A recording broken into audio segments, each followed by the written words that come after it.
Good morning, good morning mga kamanggaranon. For today's video, nagluto po ako ng agahan at tanghalian ng aking asawa na ginataang kalabasa na may munggo. Yan lang po, wala po siyang other ginalagay. Kundi yan lang po, yan po, may gata na po yan siya. Yan po, yung second na gata po yan. Kaya pakuluin ko yan siya sa pangalawang gata. O, diba? Para masarap-sarap, malinam-nam-nam-nam. O, diba? Kahit wala po mga sahog-sahog dyan. At least yan. Pakuluan lang po yan siya po. Pakuluan lang po yan siya. Yan, takpan na po natin kasi pakuluan for a few moments later. Yan na po siya. Nilagay ko na po yung unang gata po para masarap-sarap po. Yan na po siya. Malambot na po yung kalabasa at saka yung munggo. Yan lang po. Yan. Minagic ko lang siya, char. Tikman natin kung masarap ba.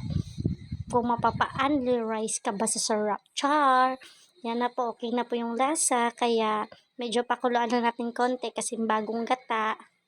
Yan, diba? Para maluto din yung gata. Wag lang pa sobra po.